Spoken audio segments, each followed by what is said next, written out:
perhaps you could give us that in writing afterwards when you are able to confirm. Sure. Thank you.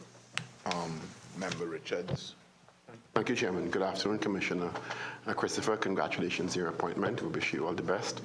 A lot is riding on your shoulders with your team. I will restrict my questioning in this round to two areas. One, the first of which is the issue of mobile scanners, and just to get some context.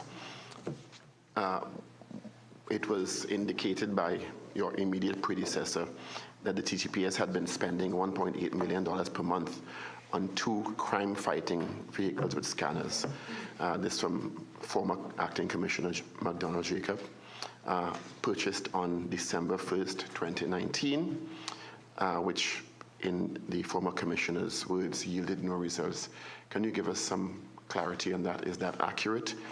And what has become of that contract? I understand they were a contractual arrangement. Okay, thank you. The 2 mobile units were actually leased, not rented, not bought. Right. At present, we are investigating that whole contract.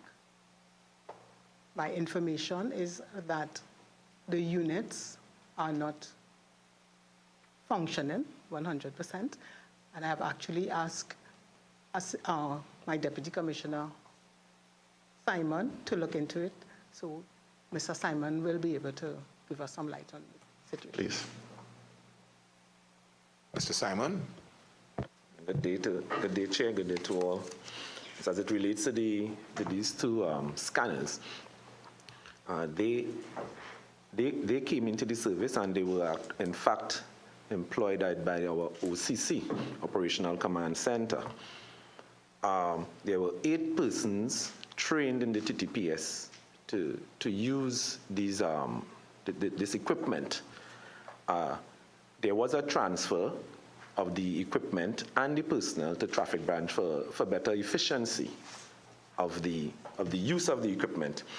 However, what happened in that these persons who were trained, they were certified for a 2-year period, and that period has already elapsed since sometime in last year, and the certification is done by a Russian company, and so there are some issues surrounding the whole use of the equipment. Now, whilst these persons were transferred to traffic branch along with the equipment, there were some technical issues appearing with the use of it. Generators and so on were not functioning properly, and so the units, we had to rest them to attempt to get them up and running, and actually to look at the arrangement, the other contractual arrangements with that. And that is something that I am looking into right now.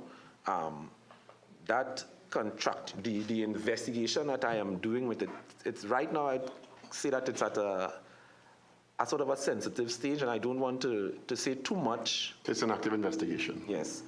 So would you be able to say how much those 2 units from 2019 cost the TTPS? It's 0.8 million for each. Each is 0.8 million.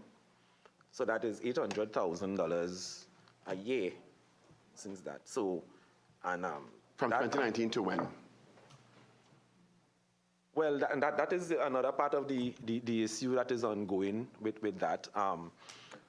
So, and up to 2022, you find that there wasn't any, we were unable to use the equipment, and we are now in communication with the contracting body and holding discussions about certain issues. So 0.8 million a year per vehicle. Yeah, that is 1.6 per year. And for 4 years, with the challenges you've identified, have they yielded any results? My information thus far, and I would say at this stage it remains anecdotal, but my information thus far is that we have not really realized any